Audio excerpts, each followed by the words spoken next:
Welcome back to C Morning Show. As promised, we are discussing one of our headlines today, and this is a worrying case for most parents in Indonesia. Soekarno-Hatta Airport police have dismantled a child pornography ring with 5 suspects in custody. The Violent Crimes Against Children International Task Force had previously notified authorities about the group, leading to investigation into the financial transaction of one suspect. The suspects served in various roles, including handling sales to international clients and providing facilities. They are facing charges related to child protection and electronic information laws and up to 15 years in prison. Informasi ini adalah hasil kerjasama dengan Satuan Tugas Kekerasan Seksual yang di Amerika yang memberikan informasi kepada kita. Jadi informasi itu kita terima di bulan Agustus 2023. Maka kejadian dan peristiwa untuk merekam, menghubungi, berkomunikasi, dan mempergunakan anak sebagai objek untuk kekerasan seksual itu terjadi sebelumnya. Dan kita yakini bahwa proses itu sudah lama terjadi, tetapi terungkapnya mulai dari 2023. Seperti tadi disampaikan oleh Pak Kasat bahwa ada kurang lebih 1.000 gambar dan kurang lebih 3.000 kalau tidak salah tadi video yang tentu sudah diproduksi, dihasilkan.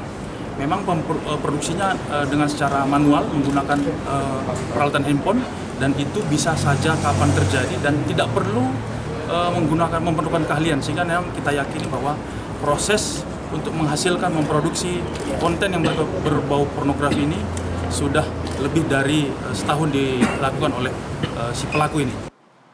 Now the question remains is how can we protect our loved one from sexual exploitation by pornography rings? Joining us through online meet, Save the Children Indonesia Media and Brand Manager Dewi Sri Sumanah. Good morning, Dewi. Good morning, Indra and Alin. Hi, good morning. You want to go first? Mommy, Yeah, no, go ahead. It's okay. So how do you perceive the growing trend of child pornography in recent days? Yeah, thanks for having us. In terms of child pornography in Indonesia, first, Save the Children is deeply concerned about the recently uncovered cases child pornography. We urge that the perpetrators can be punished in accordance with applicable regulation.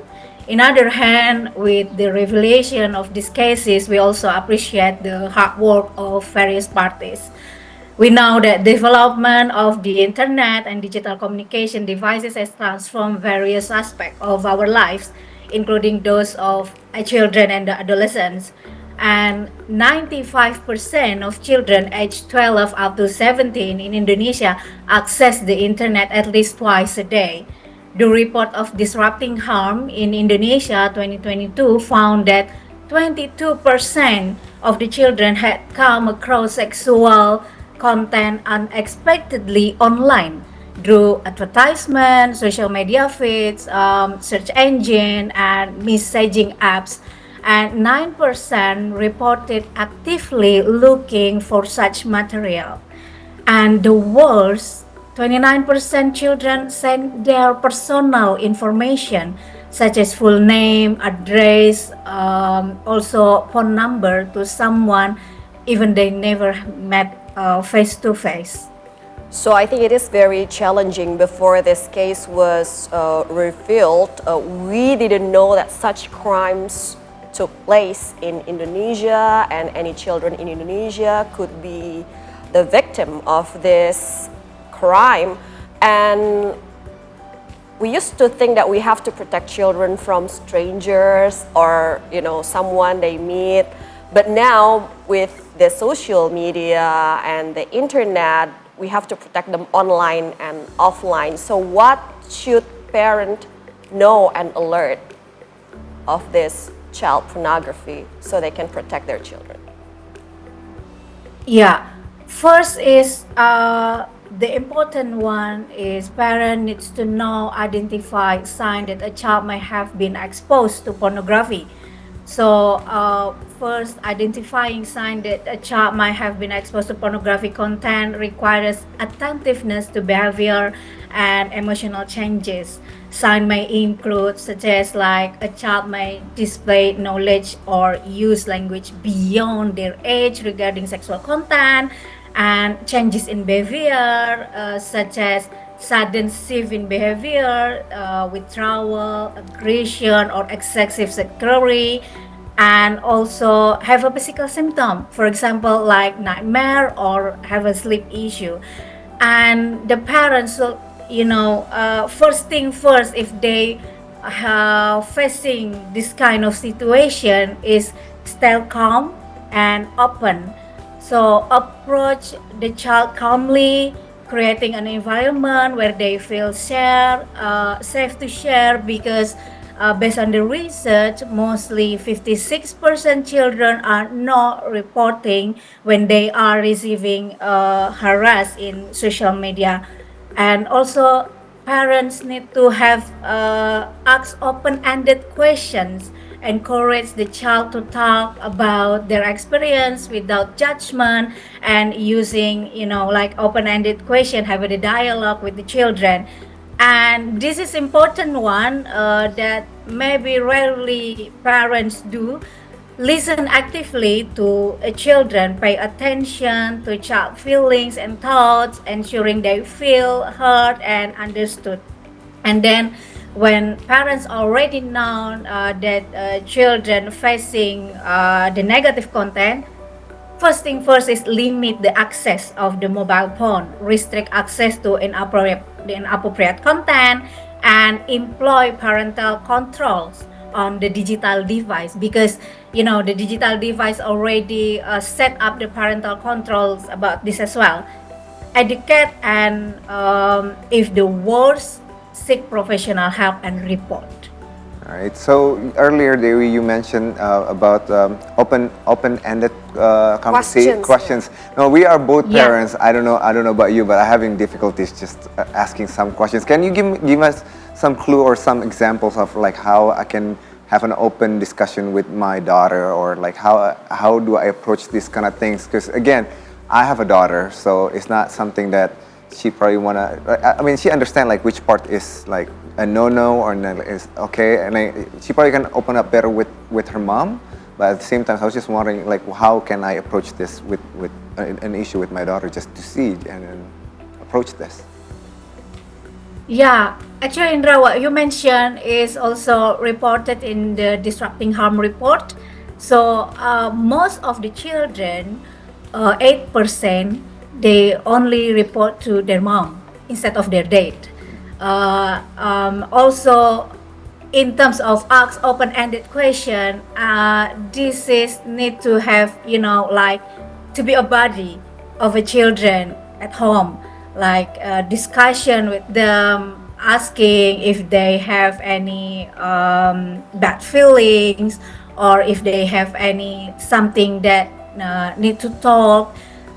Don't judge children when we are discussion with the children. For example, like um, something like, do you have something to discuss with me, or are you happy today, or do you have something worried about, or maybe like, do you have new friends in social media, something like that. So start with that questions, and you will exploring more when they are start to open the question with you. And please don't judge, because if you no you we will limit your access, you can't get the porn anymore, and you can't go to somewhere something, they will 100% will not speak to the parents again. So we need to build like strong bonds and attachment with our children to protect them, so that they also open up to us, to whatever experience that they have in their life. And regarding all the regulations in Indonesia and also across borders, because this is international crime, do you think that the infrastructures in Indonesia, like legal and then the psychological assistance, what needs to be improved for, so we can prevent such crimes from attacking our children? Yeah, in terms of regulation, actually Indonesia has several regulation, yeah, such as child protection law itself and the electronic information and transaction law, as well as lots of ministerial regulation and their derivatives.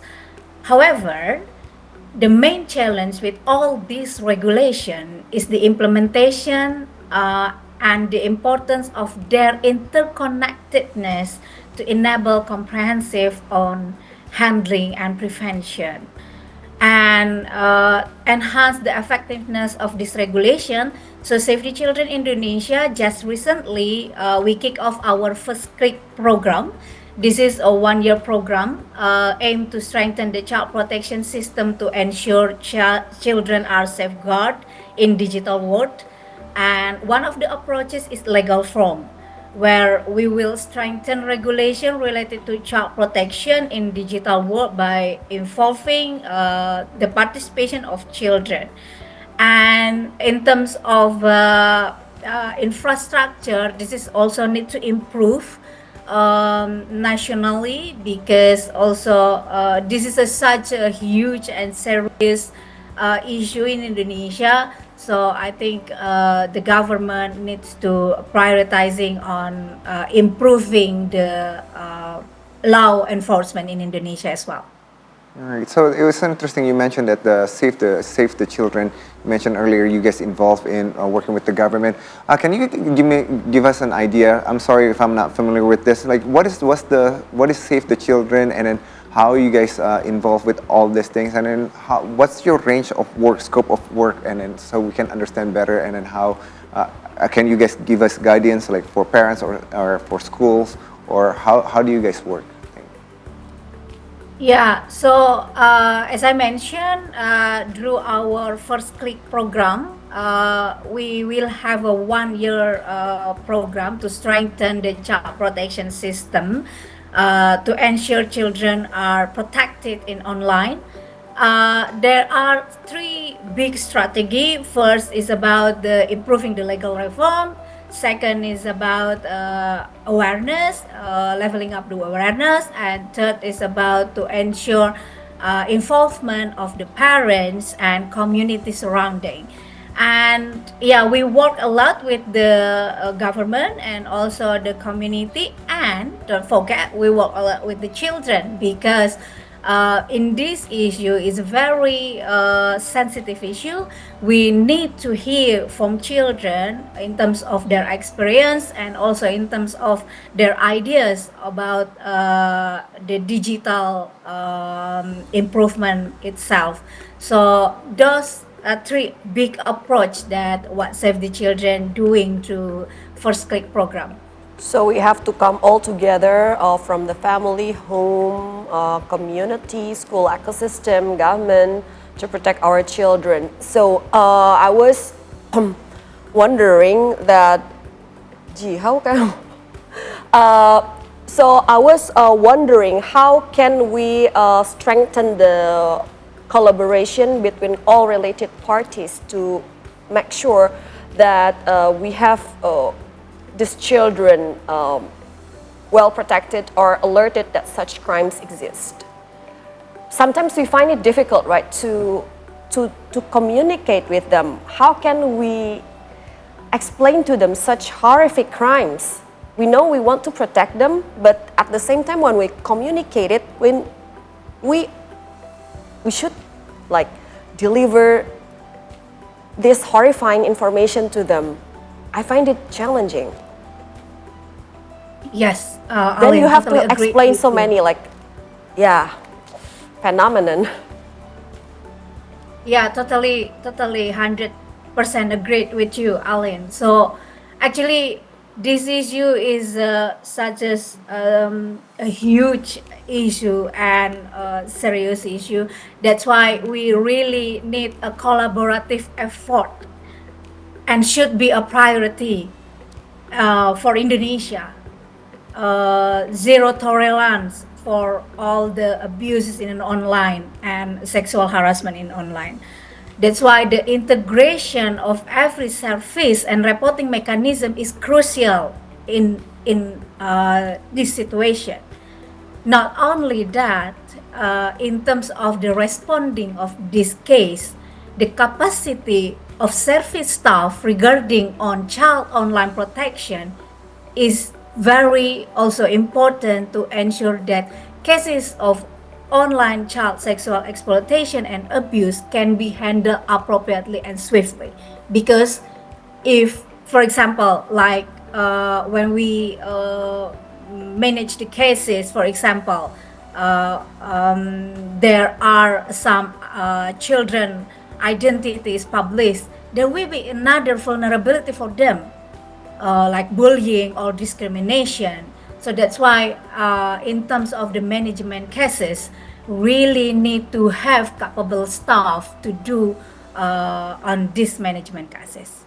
In another part as well, we can't only working with parents, but also in all the level. For example, like at schools, schools should be also a safe space for children, and at the community, and also the government needs to really improve the infrastructure of online mechanism. We know there is a law, but I think the implementation still needs to improve, and the important things as well, how to collaborate with the industry, for example, with the global industry on the digital. So they really need to as well protect our children uh, for this kind of situation. All right, so this is one of the cases that, I really want to prevent this to happen to not just my kids, like to anybody. I mean, this is really horrible, but at the same time, the fact is it happened, it already happened, and then we already have the case, like what we mentioned earlier, the Soekarno-Hatta founded people coming in from other countries. What should we do to the kids that already exploited at this point? Like, what step do we need to take forward after this actually happened? Yeah. First thing first, if children harassed and abused about this, make them feel safe first. That's the important one. Because again, all of the things that we do is the best interest for children. So ensure the child survivor promptly receive support, including their families, not only the child, and make sure the child identity is not further disclosed publicly. And second, in terms of the community surrounding public, we need really to educate the entire community that in the event of such incident, society needs to be more concerned about child protection and avoid causing additional vulnerability to the affected children and families. And the last one, this is really need to pay attention for all the public and everyone who watch this. If we are receiving the negative content in all channel, please do report, don't share. Okay, report, don't share. Is there any technology companies can do to help prevent child pornography, because their platforms are being used to sell this pornography, child pornography contents, and to share it through their platforms? Yeah, in terms of in social media itself, they already have a button of report, right? So when we receiving a content negative, we can click the button of report. But then if we found that too many content negative in that platform, we really need to, in Indonesia, we have the main channel through which children and adult can report cases online child sexual exploitation and abuse. In SAPA 129, this is from Ministry of Women Empowerment and Child Protection. Also TEPSA hotline and this is from Ministry of Social Affairs and aduancontent.id or direct to report to police.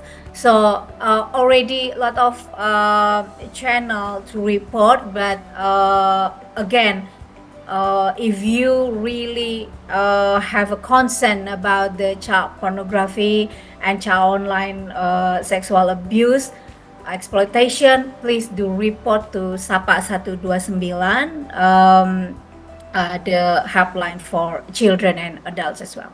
All right, so we're looking at the graphic right now. It's Sapa 129, which is where we can report any incident that related to child pornography, and then it's great because it actually have the WhatsApp number too. I think it's 0811-129-129, which is easier to remember. So if anybody, as mentioned earlier by Dewi, if anybody have a problem or seeing this kind of issue, then they can report it right away to the authorities. At the same time, social media have a report button on that one. So again, as mentioned earlier, if you happen to see or indicating something like this happening, go ahead and report it. Don't share it. I mean, stop exploiting all this kind of stuff. Yeah, we have to protect the victim as well. So we have to go hand in hand, definitely, to protect all the children from child pornography and become victim of it. So thank you very much, Dewi Sri Sumanah, Save the Children Indonesia Media and Brand Manager, for sharing your insights and also sharing all important information on how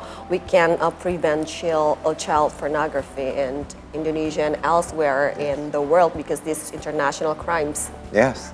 Thank you, Dewi. Thanks for having us. Thank you. So, I mean, it's one of the heavy things as being a parent, don't you think? Like, we try to protect on many things, but this one particular thing is just... This crime ring infiltrates the children and get close to children through online game. Yeah, I mean, wow. See, this is the thing.